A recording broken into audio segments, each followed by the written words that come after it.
Okay, so on to the next track in Sammy's Kicks and Flats Addict series, man. The series has been absolutely fantastic. If you're only joining now, I'd implore you to go right back to the beginning and start off with that Metallica trilogy. Trust me, that Metallica trilogy is absolutely unbelievable. I think it's called The Unforgiven, Unforgiven 1, 2, and 3. Start off with that and then just go through the flurry of artists that we've been reacting to. It's been fantastic. I don't really know where we are now. I don't really care at the end of the day. The music's been so good, I'm not really keeping count where we are. It's an extended series, so it's not going to be your normal 15, 16, 17 reactions. It's actually a little bit longer than that because it is a custom package. But the music is so good that I'm pretty sure you guys are going to appreciate all of this. Now, moving on to Tori Amos. Caught a Light Sneeze. Now, I've reacted to Tori Amos before, but I think I've only ever reacted to her live versions, and I think I've only done 1 or 2 or maybe even 3 of her live versions. I love this artist. I think she's fantastic. I think her writing ability is unbelievable. She's very poetic. She's very expressive. Never heard of this one over here, Caught a Light Sneeze, and I see it's a video as well, so let's get straight into that. And for those of you who are interested in the custom series product, I'm leaving the link down in the pinned comment, and you can go and click on that and read whatever you need to read for yourself. Let's rock and roll, man. Tori Amos, Caught a Light Sneeze. Let's see what we've got. Let's go.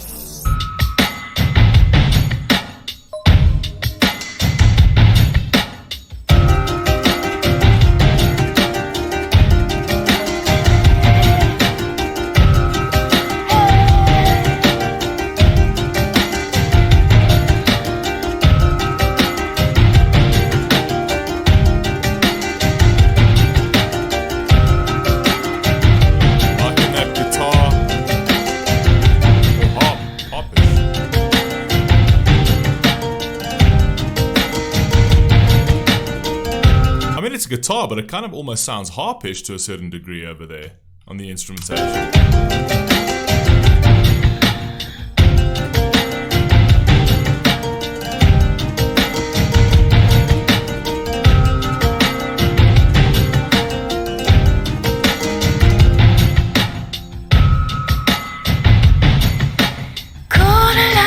I actually really like that over there, just in terms of the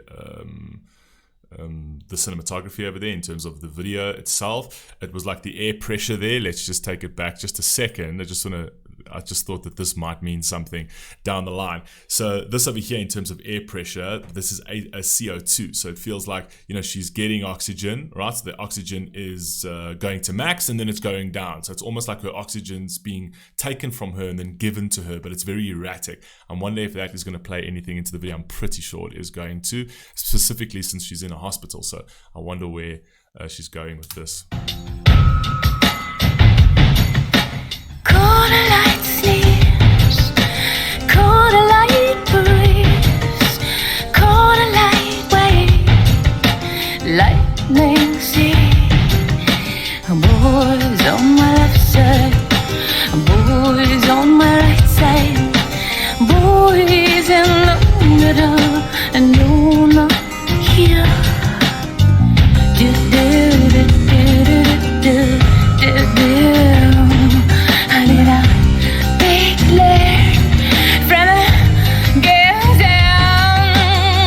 This is very clever, actually. I'm not entirely sure if she's talking about just her own trials and tribulations and her own trauma that she's going through. But if you actually look at this over here, where it's kind of like this is all boarded up, so it's kind of trying to build like a guard, trying to build a wall in the vast expanse of the sea. So that's virtually impossible. That's not going to stop anything. That's not going to stop the rain. That's not going to stop the storm at all. But that's what we do as human beings, right? That's what we psychologically do, is we try to build these barriers to protect ourselves against what's actually inevitable. And it's almost futile, and this is kind of like the depiction of that. I'm not entirely sure if she's talking about a relationship over here. I did hear her mention about the boys are here, there, everywhere, whatever, and then she's also said caught a light sneeze, caught a light breeze, caught a light weight, right? So I don't know where she's going with that, but this over here is very clever. So it's kind of trying to guard yourself against something that you can't guard yourself against, right? It is what it is. right? The storm is going to come. But we try to do that in the calm waters, right? While there are calm waters, we try to build those guards. But then when the storm comes, you realize that actually the guard wasn't good enough, right? The guard doesn't actually help.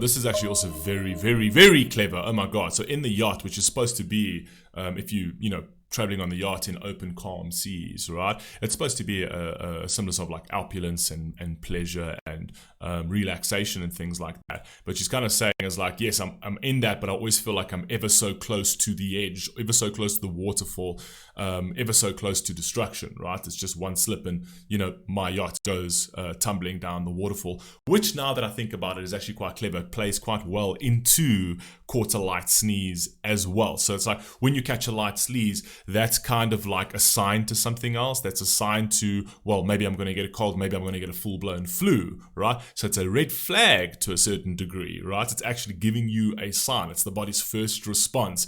And then if you actually think about the guard that you put out, that's in the video that's putting out on the ocean, that was her first response. Her first response is like, okay, maybe there is a red flag. Maybe this could be about a relationship, or it could be about her. I'm not sure.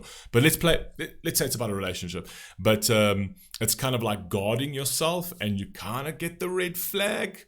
But you kind of ignore the red flags. I don't know, it's cool, it's just a sneeze. I don't need to put a top on.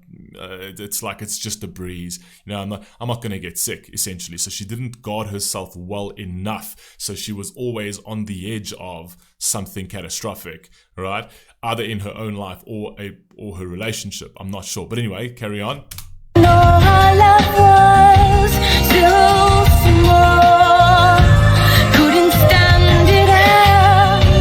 Mr. St. John, just bring your son.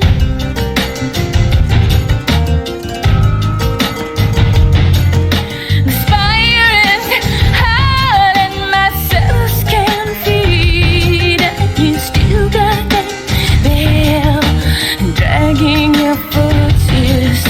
I'm hiding in well, sister. Oh, very clever over there, right? Firstly, she's in the place that is actually supposed to be a place of healing, which is kind of like a hospital, or it could be a psych ward, I'm not sure, but it's supposed to be a place of healing. But there are all of these autumn leaves all over, scattered everywhere, right? Which kind of resembles like the change of season. So it's the seasonal change, which means it's like the change also within her life or within her relationship, right?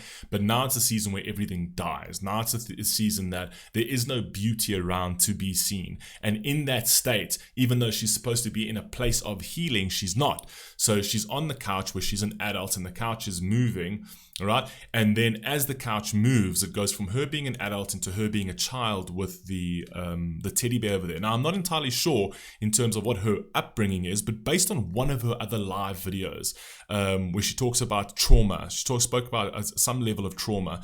I'm not entirely sure if she had like an abusive upbringing, even a psychologically abusive upbringing where it was very manipulative to a certain degree.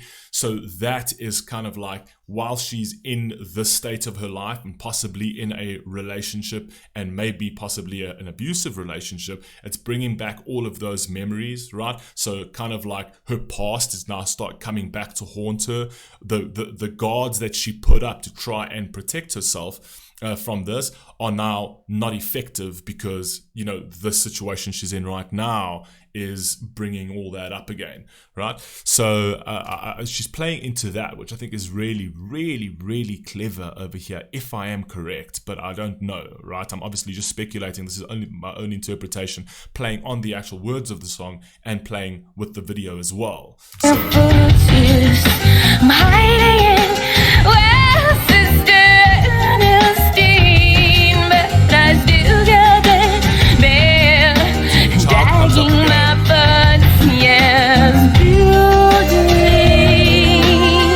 I love that the asylum, I love that the actual the hospital that's completely eroded and weathered and damaged and whatever else is beneath the actual ocean.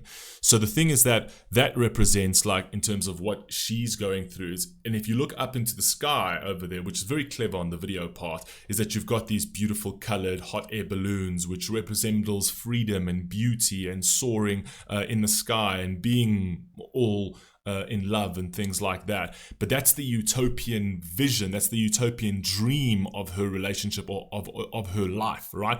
But she's not in that. She's actually below the surface of the ocean, where she feels she's completely sort of like isolated and caught up in this trauma, right? But the idea of it, so think of this beneath the ocean is kind of like the state that she's in right now, and above the ocean was how she pictures the state that she should have been in terms of like the beautiful blue sky, hot air balloons, clouds, and whatever else. It didn't actually quite pan out that way, right? And I love the fact that there's the ocean above that over there, which kind of resembles drowning to a certain degree. As well, and that's always plays into that, close to that edge, essentially. Like, this can flip and turn at any point in time. The storm can come at any point in time. But she is so deep in this that it's actually, she's so deep in this that the storm is only one facet of it. She's actually in way worse a situation than just waiting for the storm to come. That's at least what I think. Yes, building. Don't believe them. Didn't know our love was so small. Couldn't stand it out. Mr. Sundown, just bring your son. On the edge. Right on time, you get closer and closer. Call my name. There's no way. There's a great little resemblance over there where it's the people standing over the grave and actually throwing flowers into the grave. That, I mean, is obviously a representation of death, but not actually that there was a death. I think actually it's the representation of possibly a suicidal thoughts over here, right? Where when she's going through all of this trauma, when she's going through all of this strife, right? That's when you're in that desperate situation. Something like that is bound to sort of like pop up in your mind, even if it's something that you cast aside. But it's kind of like, it's not so prevalent in the video. It's just these small little clips that come in, but it's kind of like a message to say that this did play into my mind, right? This did play into my mind. But then also kind of connecting that to a past death of somebody that she absolutely loved, which could have been her grandmother or her mother, right? That was strong and was powerful, and she's looking for some sort of guidance. She's looking for somebody that could possibly assist her and guide her out of this situation. And she just thinks back. She thinks back to a person that was her pillar that is no longer here. So it could be a connection of that, or it could be a connection of her thoughts about suicide, or something even deeper than that. I'm not entirely sure. I'm just obviously speculating here. Call my name. There's no way I'm used to fail. Arrange your wife and kids today. Maybe she will. I said, oh, maybe she will. Call it lightning. Dreamed a little dream. Made my own pretty hate machine.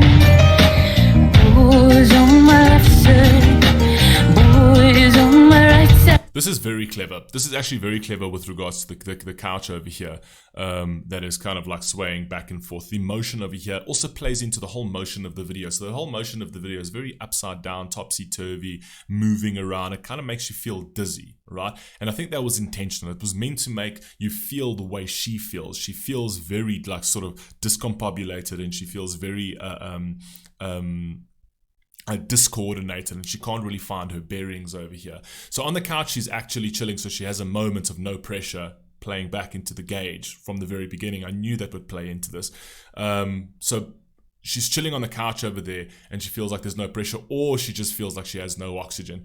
And then over there where she's kind of like fighting, she's fighting for herself, right? So she's trying to stop her, going to this hopeless state, right? So she's trying to stop her. So that's the moment of high pressure and high oxygen at the end of the day, right? So I think that's a very clever sort of depiction over there, playing into the pressure gauge, which sometimes you feel like you have oxygen to fight, and sometimes you feel like there is no oxygen to fight. You can play that back into a fire as well, right? Sometimes it feels like the fire is dying because there's no oxygen, and sometimes it feels like the fire is just raging because there's an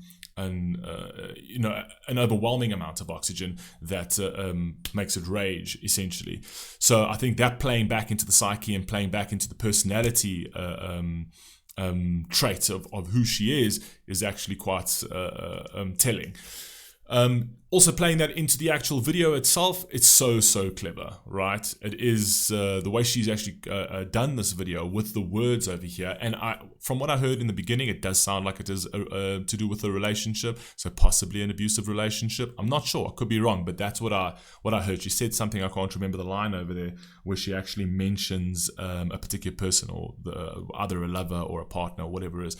They did say it. I didn't want to pause the video at that point, but it kind of feels like it's about a relationship here, that she's trying to fight her way out of it. So this was kind of like her going through the throes of illness, having kind of like brushed away the red flag of the light sneeze that she thought would be nothing. Do you know what I mean? Anyway, that's just my Boys on my left side, boys on my right side, boys in the middle, and you're not here.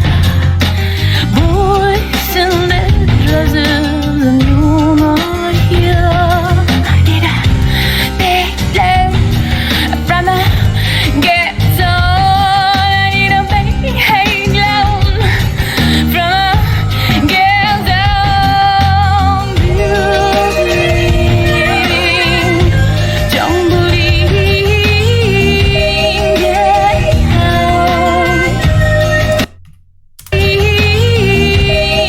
This is fucking clever. This is very clever. That's like an old school sort of barometer, or kind of like test tube lab, whatever. I think it's an old school barometer to test like sort of humidity, essentially. I'm not entirely sure, but the fact that that oil rig is kind of in that barometer is actually quite clever in terms of testing like pressure and whatever else, but also in the calm seas, which kind of plays into her psyche over here. But the oil rig is what's so interesting over here, because the oil rig is like it can resemble two things, right? It can resemble that it's either you're digging for something deeper, something more meaningful, right? So you're looking for that precious resource. You want to strike oil, right? You want to strike oil so that you can experience the riches of this relationship. Could be that, but it could also be the flip side of that, which means that you're digging out the darkness, you're digging out the skeletons as well. Right, so as you dig deeper, it looks like everything, like it looks like on the surface there's there's this calm water, which kind of seems like everything is fine, but that's kind of the sign. The barometer becomes the light sneeze, it becomes the red flag, right? And the oil rig in the distance is kind of like what you really need to look deeper into, which tells that like the deeper you dig, right, the more you're gonna get, the more darkness you're gonna get. Oil is dark, right? So oil is dark and sludgy and very hard to wash off, essentially. So it could mean that. It could mean that, you know, the deeper I dug beneath the surface, the darker I skeletons I found beneath the surface, which plays into the entire video where all of the psychological trauma lies beneath this ocean. At the end of the day, and above this ocean is pretty much calm waters, right? Although she tried to place guards in place for this calm waters, but it's pretty much calm waters. But that was the sign, that was the cold, that was the sneeze that she kind of passed off, that she didn't realize that deeper beneath that, she was going to catch the illness. Does that make any sense? I don't know. I'm not entirely sure if I've packaged my thoughts correctly over there, but that's how I kind of feel this entire thing is playing out. The oil rig is very clever. That's very clever. Do you know what I mean? Anyway. don't believe, yeah. Didn't know our love was so small. Couldn't stand it out. See, again, that's very clever. What should have been a place of healing is actually now completely falling apart and burning down, and she feels like she's alone and naked in this in this thing. She has no more God, right? She's completely naked, trying to get out of a place that should have been there for her healing. And then it kind of pans into this room where it actually just shows you like a torture apparatus on someone's head, where she kind of feels like this situation over here is torturous for her. So it actually landed up, the place of healing landed up being her torture chamber, which I think is very clever. So small, couldn't stand it out. Mr. St. John, just bring your son.